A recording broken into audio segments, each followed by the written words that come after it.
Hey, AP Government. Welcome into Sunday edition of your weekly address. Please pardon the informal appearance with the backwards hat, the Goshala. I don't know if I said that right, but the Goshala t-shirt. It's a Sunday, here at the house, so kind of relaxing, just kicking it back here with some March Madness on in the background. But let's get down to business. So we're wrapping up this week our study of bureaucracy, and we have our visit from one of the former bureaucrats from our class parents. So we'll have a great week here wrapping up bureaucracy, and we should be getting into the other material that we need to finish before the AP relatively shortly. But what I want to talk today about as far as how bureaucracy works is two special processes that exist that give the bureaucratic agencies we've been discussing extended powers that mirror powers that appear in both the legislative and the judicial branches. And the first power I want to talk about is rulemaking.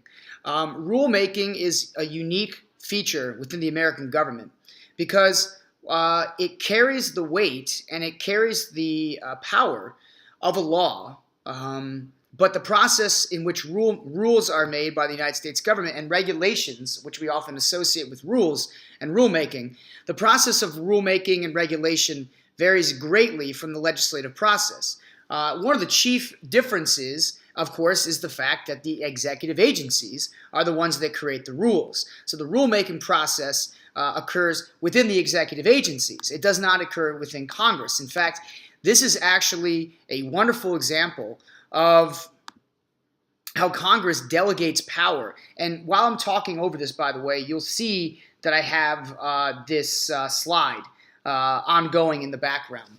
Now, rulemaking within the United States government has been going on for really since the beginning of the Constitution. However, with all the New Deal acts and agencies that were created and laws and regulatory commissions that we've been talking about, Congress passed what was known as the Administrative Procedure Act, the Administrative Procedure Act in 1946.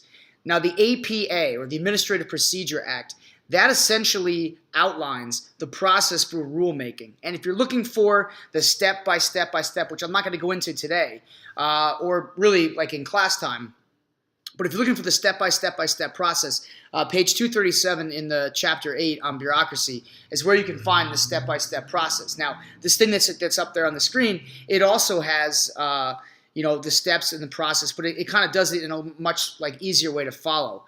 Now, the rulemaking process can be initiated by two groups, two branches of government, either the executive branch or Congress. And so Congress can delegate power, and so too can the president.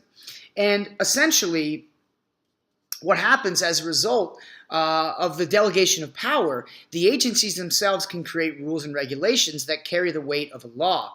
And again, the process is much different. You don't go through Congress, bill into a law. But one of the greatest differences, aside from the fact that these are the agencies that carry this out, is the fact that people, the citizens of the United States, actually have an ability to impart through public commentary on the final regulation of the law, of the rule or the regulation. So citizens can get involved in this process. Now, it's a long, drawn-out process to get involved. It's not just like snap my fingers and I'm involved. But the general public can actually get involved in this. Whereas we know from the legislative process, we have no say. We can't get involved in that unless we're there in Congress. We can only do it through representation. So anyways, rulemaking is a unique feature that exists for these executive agencies and regulatory commissions. Now, the question I guess that maybe some of you are having is, why do this? Why have this quasi-law-making procedure within the American government? Well, remember, sometimes laws are so cumbersome, they're so bulky, and they're so germane to only a very broad category that sometimes the laws, if we had to make a law for every single little nuance within the federal government and American society, boy, it would just take forever to get things done. So by delegating power to the rulemaking agencies, the agencies can create regulations and rules that are very specific to the nuances of their tasks. For example, if the CIA had to pass a rule or a regulation, it wouldn't have to go through Congress to get everything done. Congress can defer, and that's a key point here, so I hope you guys are jotting this down. Congress can defer to the executive agencies and the regulatory commissions to pass their own rules because those agencies are much more specific and they're much more knowledgeable about the inner workings of their own agencies than Congress, which is a very broad, sort of distant body.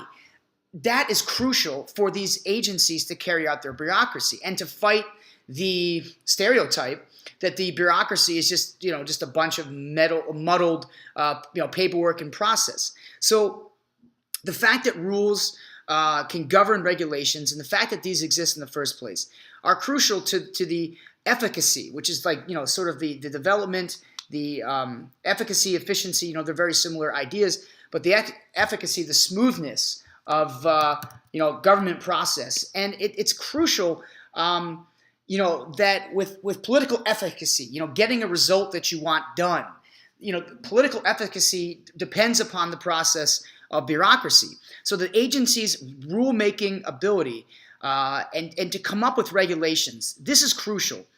And it's also a good example of delegation. So again, Congress and the president can delegate their lawmaking process or their executive order making process down to the agencies. And that just creates a smoother, more efficient, and more political efficacy. And that's the word. And by the way, if you're wondering how to spell efficacy, it's Efficacy. So that's efficacy. That's a good word to use when talking about these executive agencies and the rulemaking process. The other process that I want to get into is administrative adjucation. And that is essentially how the agencies can, much like the courts, rule as arbiters between two parties. Now again, you may be asking the question, well, why doesn't it just rely on the federal court system? Okay, fair enough. Well, again, it's like I said with the rulemaking. With administrative adjucation, this allows the agencies to handle their own issues, their own disputes, without having to go through the long, drawn-out process of the court system.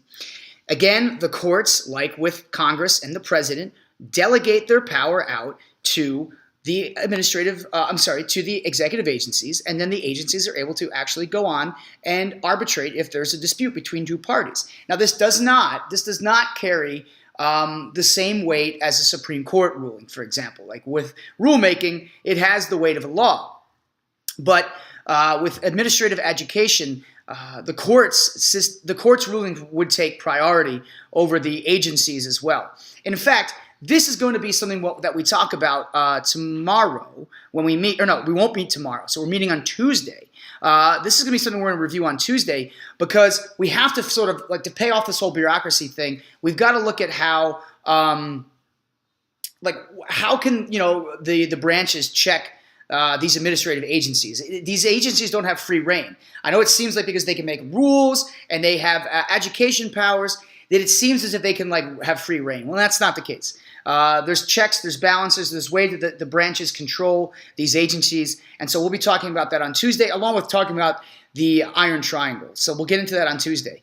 But hey, look, that's pretty much about it here for today. And I'm actually going to leave you with quite the surprise because, as you guys know, I'm a big horse racing fan. And boy, I'll tell you, on yesterday, you may never see a horse race quite like the one that happened in Dubai, featuring the Breeders' Cup hero Arrowgate, who some of you know from when we did our Breeders' Cup Team Trivia Challenge. So I'm going to leave you with this. You know, the past shapes the future, all that jargon that I always like to say at the end of my chats. But take a look at this Arrowgate race. You are not going to find a greater horse race on the horse on the planet, and a better horse race. Great way to end your weekend. So take care, AP Government. Good luck on the AZ Merits tomorrow. I will see you guys back in action together on Tuesday. Thank you. Rein has the button. Gates fly. They're racing in the Dubai World Cup, and Gold Dream slow to move, and Arrogant is last. At the end of the first 100 metres, Arrogate last as they charge down to the judge the first time. Long River has swept to the lead. Gun Runner is second past the judge. Neolithic third. Mukta Hinge from the wide gate will slot in on the fence. He's fourth on the turn out of the straight. A length and a half for Wardy on the inside of Special Fighter. 2 lengths away Apollo Kentucky. Furia Cressada deep move up in the middle. A length to Gold Dream, a length to Opportunity. 1.5 to Arrogate.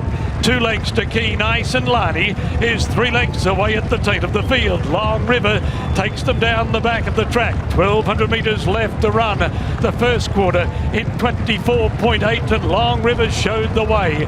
Led by a half length. Gun Runner second. Neolithic 3/4 of a length away third, and he's 3 wide. Moog to Hedge is fourth. He's away from the fence. He's a length and a half off the pace. Gold Dream is deep. Awardee goes up on the rail, then Special Fighter. Opportunity and move up. Apollo Kentucky. Arrogate's out wide now. He's being asked to improve, but he's still 8 lengths off the lead. Further back, Furia Cressada, Keen Ice, and Lani is a long last. Gunrunner has gone to the front. They've 550 metres left to run, and Gunrunner showed the way. Neolithic's a half length away second. 1.5 lengths to Moog to Hedge, and here comes the big A.